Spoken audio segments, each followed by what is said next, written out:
After crossing the mark of 50 questions on program lifecycle domain in the previous video, now I am sharing another 10 questions, 51 to question number 60, to help you in preparing for your PgMP certification. Yes, primary focus is on program lifecycle related tasks, but many a time you end up touching the stakeholders, benefits, those kind of things in when you are discussing the program management tasks as well. So let's start with the question number 51. As a part of your program, a project manager has outsourced a critical component to a vendor. However, the vendor's performance has been below expectation, causing delays in the deliverable and quality issues. During a review, you discovered that project manager did not consult the PMO or use the qualified vendor list as outlined in procurement management plan before selecting the vendor. What should you do to address the situation that prevents such issues in the future? So in a way, it's a non-compliance when it comes to the procurement management plan. It is not using the organization process assets, the inventory of qualified vendor list based on their past experiences. And now you as a project manager need to guide this project. You as a program manager need to guide this project manager and not to repeat these kind of mistakes in future and do some corrective action for a current problem. That's the situation. We need to pick up the option which suits best in this particular case. Option A, instruct the project manager to terminate the vendor contract immediately and select a new vendor in consultation with the PMO.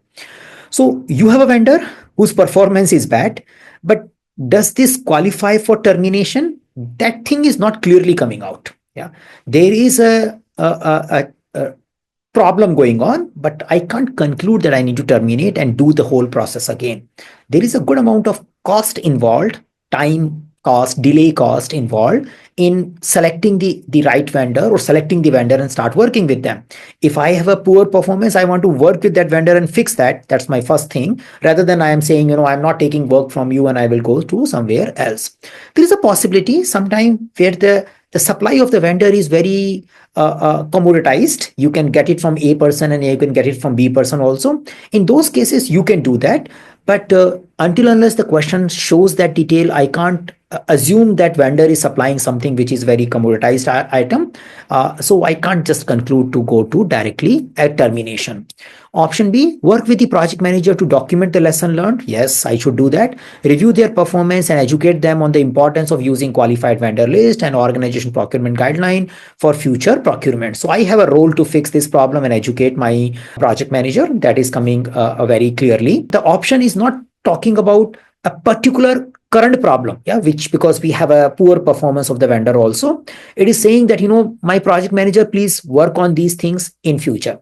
If I don't get anything else, I can go with B. But if I can get something which can also help me in resolving the current or give a hint of resolving the current underperformance by the vendor and then put a lesson learned and talk about it, that's a good idea. Yeah. So let's see. Option C, take a disciplinary action against the project manager for not following established process.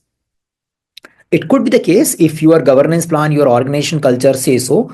But as of now, the governance plan and organization culture is not very clear. So by default, I focus on teaching my project manager, mentoring my project manager and making sure he does not repeat that mistake rather than I directly go for escalation and says I need to take a disciplinary action against you. So I probably don't do that.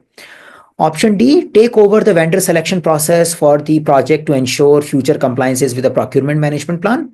So you want to educate your project manager. You don't want to do the job of the project manager. That way you can ignore the option D.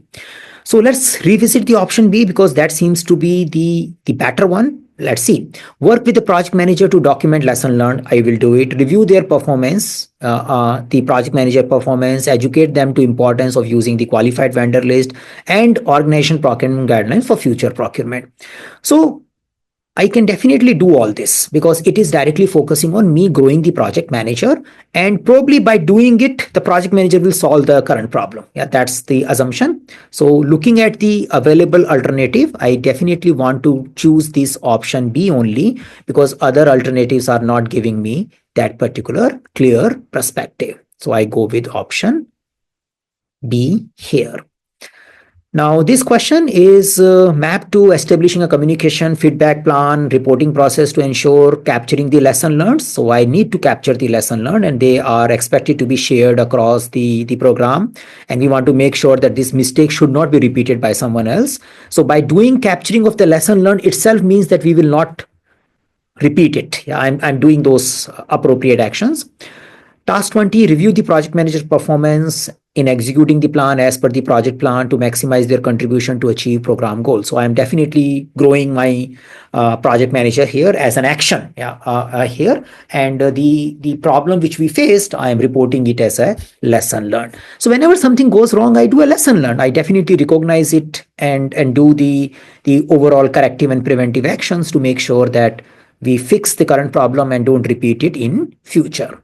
Question number 52. A project manager is outsourcing a complex piece of work on her project because the team lacks in-house technical expertise. Okay, so there is a complex work and you lack technical expertise. The requirements for this work are expected to be evolve over time, and the vendor has been identified. So you have a dynamic requirement need. You have a kind of agile requirement coming in. The program manager is responsible for managing program level issues and selecting a course of action that align the program scope, constraints, and objective. So you are definitely there. Which form of contract should the program manager recommend for use in this case? So in a real world, I will look at my procurement management plan and look at what possible guidelines it provides.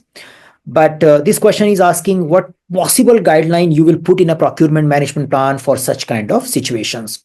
So in a simple word, it's a contract type selection question, which you see frequently in your PMP as well as in PgMP exam. And you understand you need to focus on finding out fixed price, time and material, and cost reimbursable at a high level.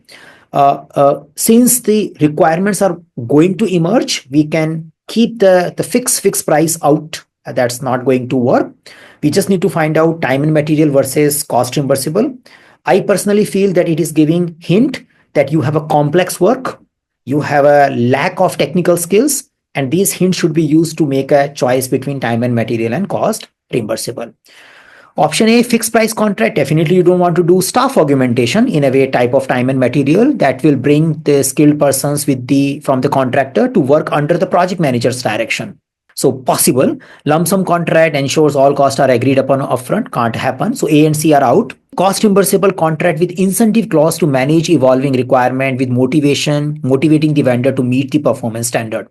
So it is putting some checks and balances against cost reimbursable. So say now we need to select time material and versus cost reimbursable or cost plus contract. In general, when the question indicates that you just need an extra manpower and you can take care of it, then you go for staff augmentation and time and material. Where question indicates it's a complex matter, you probably won't be able to take care of it. You want someone to work on it and want to work in agreement so that they really deliver things. I go for cost reimbursable. So in this particular question, I go with cost reimbursable because I need to follow that particular guideline, because if I get people at my place, I may not be able to take care of them myself. I need to work with the complex requirements. Now this question mapped to task number 21. Most of the question in your program activities can map to a task 21, which talks about that you need to do your program execution as per the program management plan. So this particular execution you need to do as per your procurement management plan. Now many a time when you study the exam content outline, you don't see a procurement related topics, words coming very clearly in a exam content outline. And you may wonder why they come in the exam. So in simple word, anything which is relevant for your program management can come in the exam, because you have a task 21 talks about that you need to execute your plan as you agreed in a program management plan. So that way it is important. Question number 53. As a part of your program, you are reviewing a project manager's performance in executing procurement activities for a key project. The project manager is struggling with procurement planning and has sought your guidance. To maximize their contribution to achieve the program goal, you decided to educate them on 3 key steps to start. What 3 steps should you recommend the project manager takes? So it is more like, what are the 3 things you do when you start with procurement? That's the thing you want to train. Yeah. So training, mentoring, coaching is another task, yeah, which is coming in the PgMP exam, and any aspect, the scope aspect, risk aspect, quality aspect can come. Yeah, and they will say, how do you train? The procurement aspect can also come up. So let's see what are the initial three things you do when you do procurement. Option A, define procurement needs. Good. Prepare an RFP. Yes. A conduct bidder conference to clarify requirements with vendor. Yeah, they happen initially. Identify procurement needs. Yes. Develop a procurement management plan. Good. And prepare a statement of work to proceed effectively. Yes. Yeah. Looks good. Option C, conduct a make or buy analysis. Good. Nice keyword. Select a vendor. Very late, not in the beginning. And negotiate contract terms for the procurement. So we want to identify three key steps to start. Yeah, that's the idea. So the first word was good, but don't get carried away just looking at a keyword called make or buy analysis. Option D, review program guidelines. Good. Prioritize internal resourcing. I'm talking about procurement. Why do I have to prioritize internal resourcing? And conduct risk analysis to eliminate the need of procurement. So that's definitely out. So I come back between A and B. So I like B because it is focusing on preparing the identify procurement needs, includes make or buy decision. It includes that. Develop a procurement management plan. Yeah, there should be a project level procurement management plan guided by program level procurement management plan. And once I have a procurement need, I have a procurement management plan, I will come up with a preparation of a procurement statement of work. Then probably I will go and create RFP if needed as per the request for proposal format agreed in a procurement management plan. Then probably I will use the qualified vendors.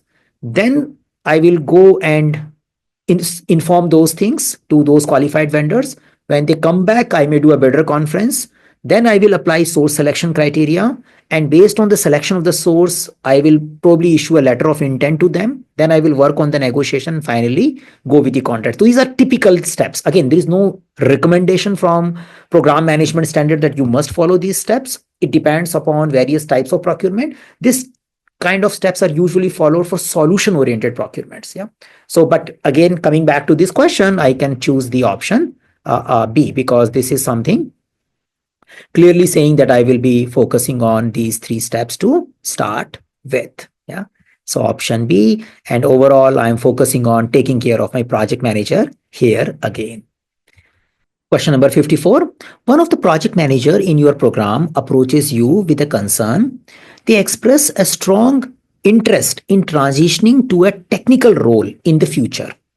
However, the project they are leading is in a critical stage, and their continued focus and leaderships are essential to the program success. What should you do as a program manager to address this situation? I need to think about various elements here. I need to think about that there is a person who has an aspiration, and this project manager is expected to be guided and mentored by me. So I am his go-to person. I need to take care of his expectations and need. Yeah. I need to keep him motivated. That's the one area. The another area is his interest can become a risk for my project success also, this particular project. Yeah. So I probably start sensing that if his interest is going down and he's seeing his future in technical work, then it could be a little issue for my current project. The another possible area is that the question is indicating it's a critical project. Yeah. And it has an impact on your program level goal. So let's see what do we do based on this situation. But I need to consider my humanistic approach first. I need to take care of my mentee because I am expected to train and mentor and grow this particular person as well. So option A, plan the replacement of the project manager in the coming months as their interest in a technical role may hinders their ability to lead the critical project effectively. Possible thing. Yeah. But the question was saying in future, I want to do it. Yeah, it could be like a one-on-one discussion happening with the project manager, and he is sharing his career aspiration. And if I directly jump to this conclusion, then probably I am not creating a safe environment for the conversation. Yeah. So let's see what do we do. Option B, encourage the project manager to transition into a technical role immediately and assign a new project manager to the critical project as soon as possible. So I understand as a program manager, that if I disturb the composition of the team building will happen again.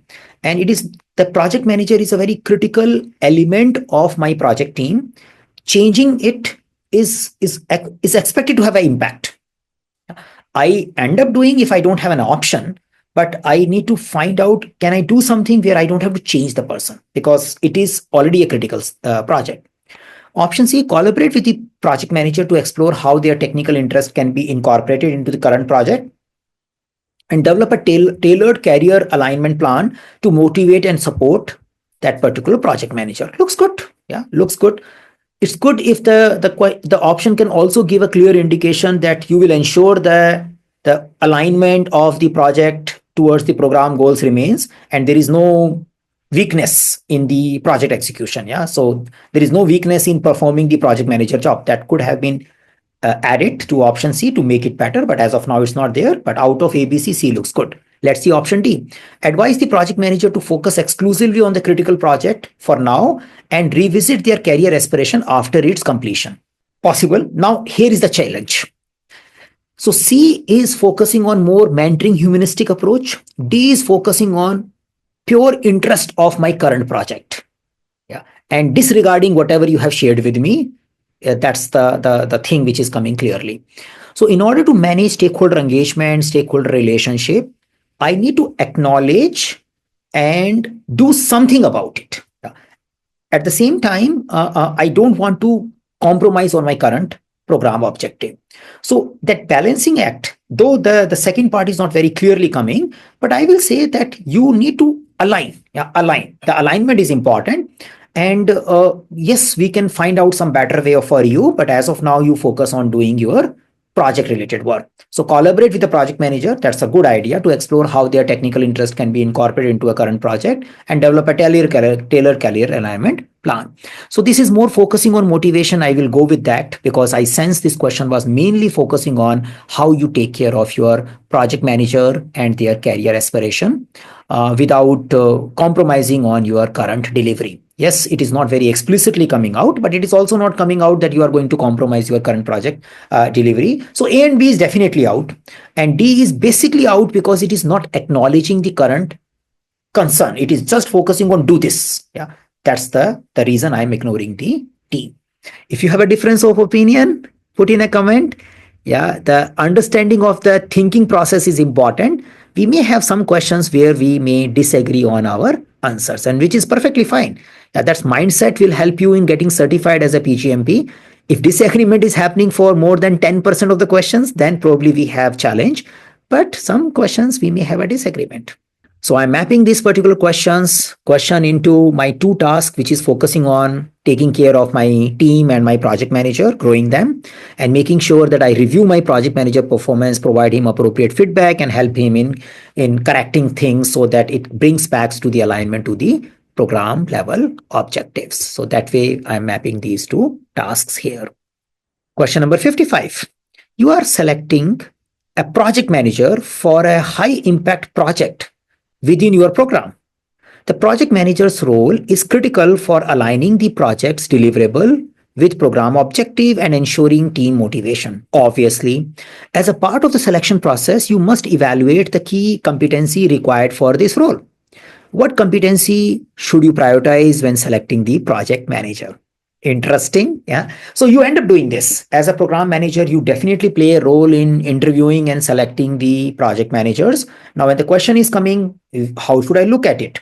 Simply, it's a PMI exam. So I focus on PMI talent triangle. Yeah. Or you can say the the exam content outline domains. The PMI talent triangle talks about the power skills, talks about the business skills, and talks about the process or a know-how of your ways of working. So you need to focus on that. Yes, I need to pick up the people who have a people skill, people, soft skills, emotional intelligence, leadership, that all is there. The people, the person should be able to understand predictive, adaptive, agile, and all those kind of stuff. That's a process part of it. And they should have some amount of business understanding about business objective, benefits, the benefits management plan, the business case. Some amount of understanding should be there so that they can work well. So these are the three areas I'm looking for. Any option which gives me some elements of these three, more elements of these three, I will go for it. Yeah. So we can look at the options now. Option A, ability to develop compensation and incentive plan for team members to boost motivation and ensure project success. So doing resource management planning and taking care of team members, people, and identifying right amount of reward and recognition is a thing, but that's not the only thing. Yeah. Again, I will see if we get something better. Leadership skills. So word leadership comes in, I'm happy. Yeah, I can say yes, that's because leadership skills includes lots of soft skills. So any soft skills can be a leadership skills. So option B, leadership skill looks good. Stakeholder engagement experience, yeah, people domain, and ability to align team efforts, people domain, working with the team, with program benefits realization objective. Okay. The only thing which is not very clearly coming out in a B is a process, ways of working. Yeah. If we get something that could be better, but as of now, B is good. Option C, in-depth technical expertise and familiarity with the program domain to personally handle complex projects deliverable. Many a time your organization may look for that skill, you look for technical project manager, but in general when you are without having an explicit indication in the question that you are looking for technical project manager, I focus on the people, process and business skills more rather than I go into technical skills. In general, having technical skills or not having technical skills for a project manager depends upon my organization environment, so I don't jump into it. Option D, expertise in a budgetary control process, contract negotiation process, and rigid adherence to a project deadlines and constraint. This one is purely focusing on process domain. Yeah. So I go with option B, and again, rigid deadline and constraints, those are little dangerous word as well. So I come back and I select the option B because it is talking about some of the important elements which PMI talent triangle and PMI's PMP exam content outline expect from the project managers. So when I'm hiring a project manager, I should follow something which PMI considers good in the project manager. Yeah. So overall, it is focusing on reviewing the project manager's performance. This time you are reviewing before selecting them, but it is in a way you are taking care of a project manager selection. Question number 56. As the program manager, you observe that one of your project team is experiencing low engagement and reduced morale due to repetitive tasks and lack of recognition. Okay. So one project team is showing demotivated behavior or little down. Okay. This disengagement is beginning to impact the team's performance and alignment with the program goals because their performance will be impacting the project and project will be impacting the program. That's why you got activated, because it is going beyond a project level. You want to take a step to improve team engagement and foster commitment to the program's objective. Okay. What should you do to address this situation? Option A, assign more challenging tasks to the team members. You don't want to do it. You want the team to take care of their task assignment. Maximum project manager can facilitate it. Why should I work directly with the team? Yeah. Option B, personally conduct a team building workshop. I can do that. Recognize individual and team contribution. I can do that. And provide coaching and mentoring directly to the team. Candidate option. Not bad. Let's see if we get something better. Option C, work with the project manager to plan and facilitate a team building workshop, ensure recognition of contribution, and establish coaching and mentoring framework. So B and C both are good. Let's compare them after looking into D. Replace underperforming team member with a more motivated individual to improve the overall team performance. You, in a real life, you might have done it, but not in the exam. You focus on taking care of everyone. Reason being is replacement is not that easy. Even if you can remove that person, but overall team dynamics get disturbed. Yeah. So I should be having very strong reason to find out the replacement as a right option. So coming back to B and C. So when I was creating this option, I was trying to stress upon a point that when you have a leader and his team is having a struggle and you are a leader of a leader, it is not a good idea to bypass that leader. My goal is I need to guide this project manager to take care of it. And even if, since this issue has reached to a program level, I need to intervene. But when I'm intervening, it should not happen. The importance of my project manager is getting undermined. Because if I do that, going forward, I know I need to take care of the team all the time. So I need to take my project manager along. I can't just bypass him. And that's why I go with option C. Yeah, that's the option looks good to me. So overall, this is mapping to your leading the human resource by training, mentoring, coaching, and recognizing team to improve the engagement and achieving commitment to achieve the program goal.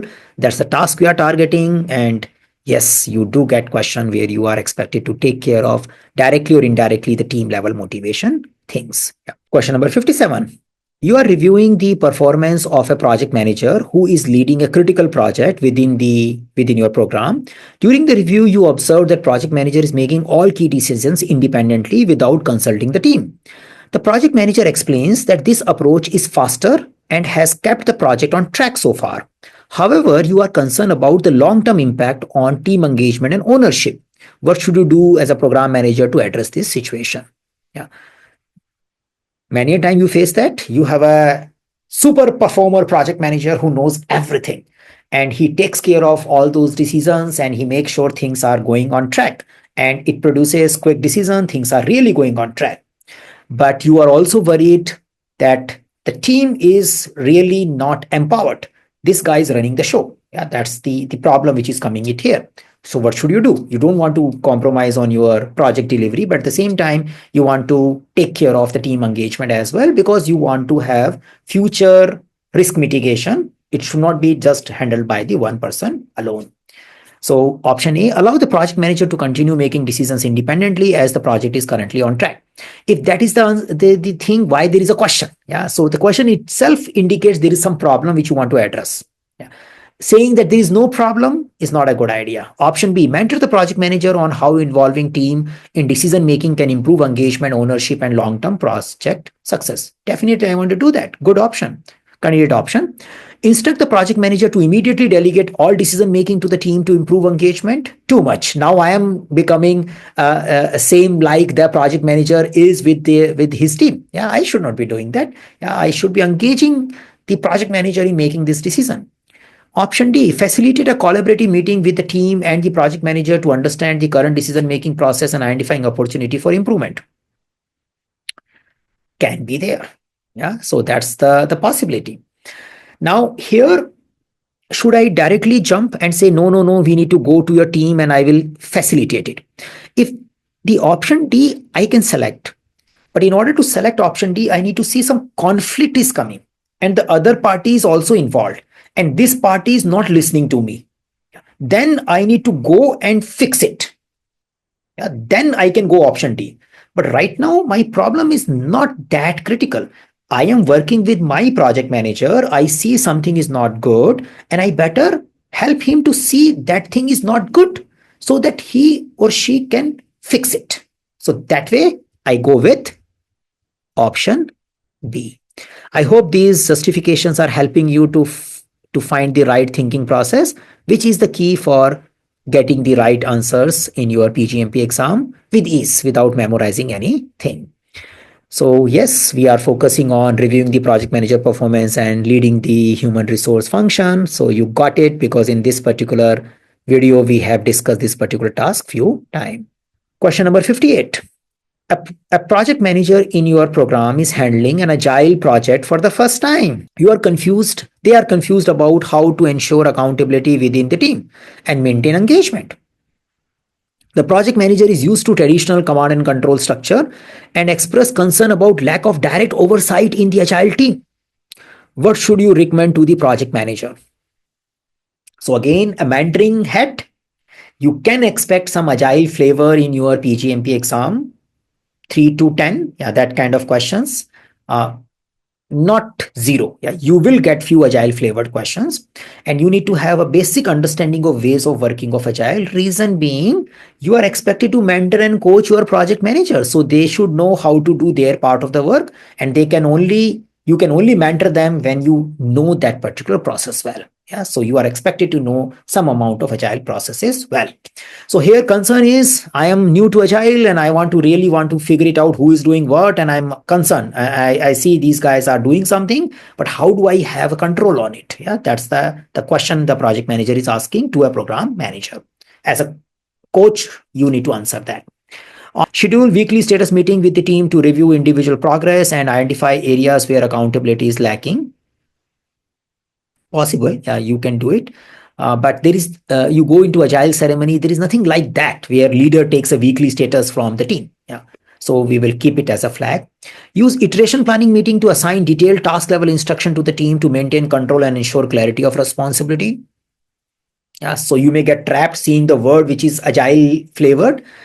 The negative in the option B is, in the agile way of working, we want the team to do all their planning and they need to figure it out their own instruction. I am not the one, as a leader, scrum master, project manager, should not be intervening and doing these things because we want high engagement. That's the reason we followed agile.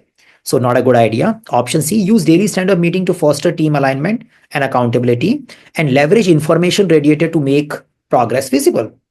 Looks good. Yeah.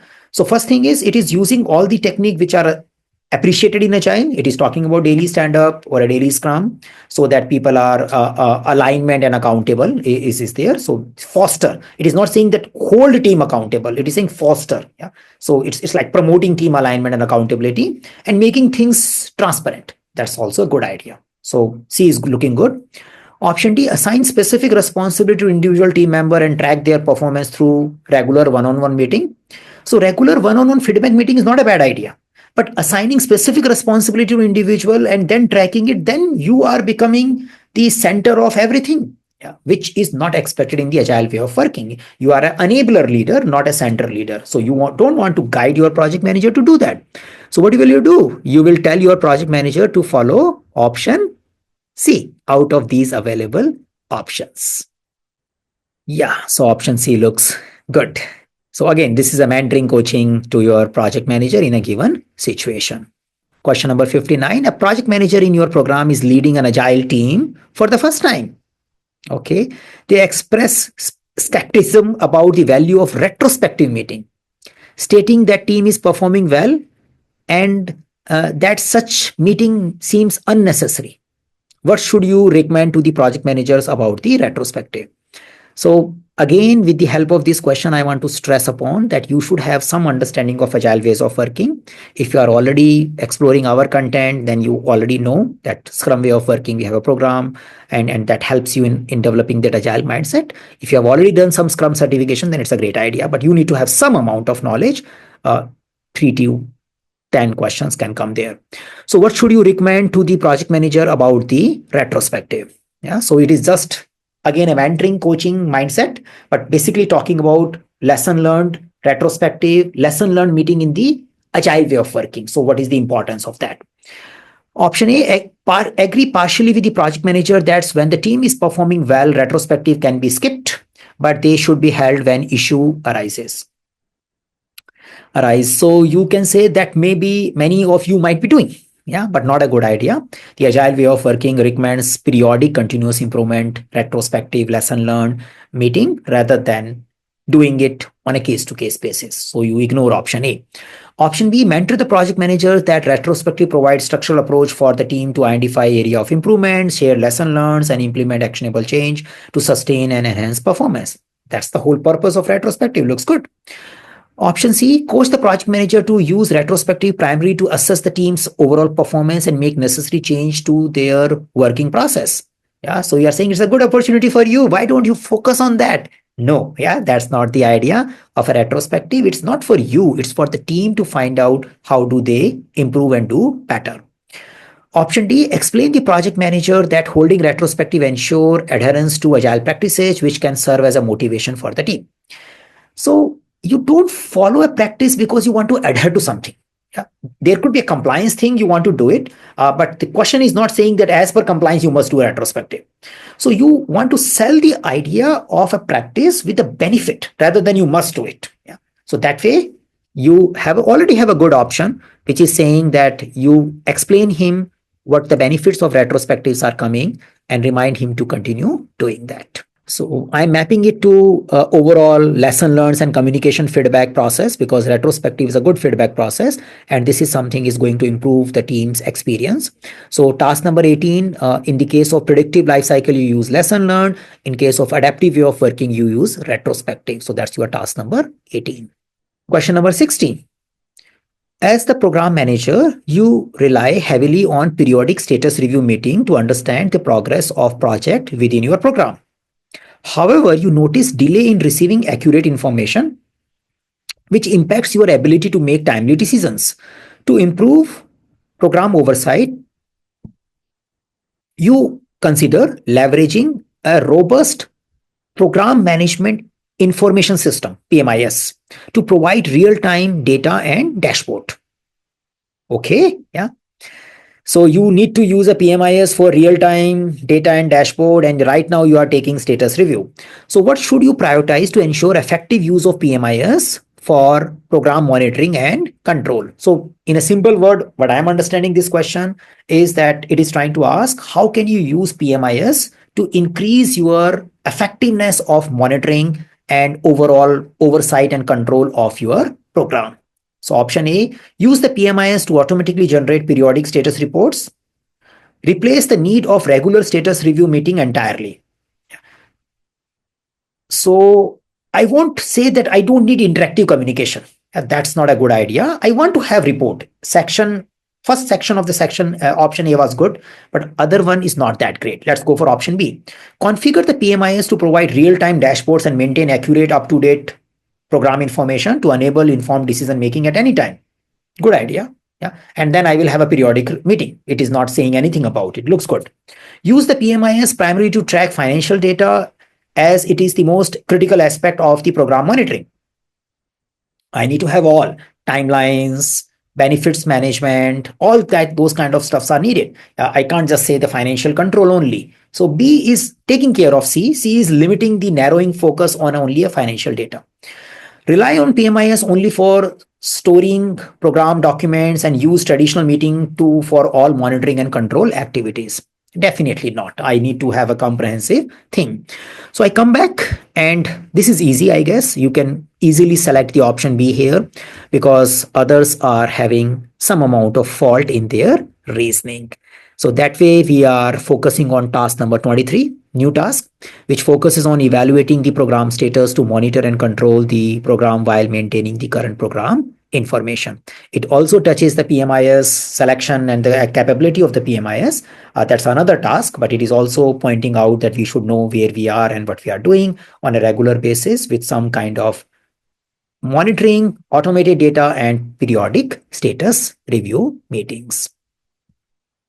So here we conclude our 60 questions on your program lifecycle domain.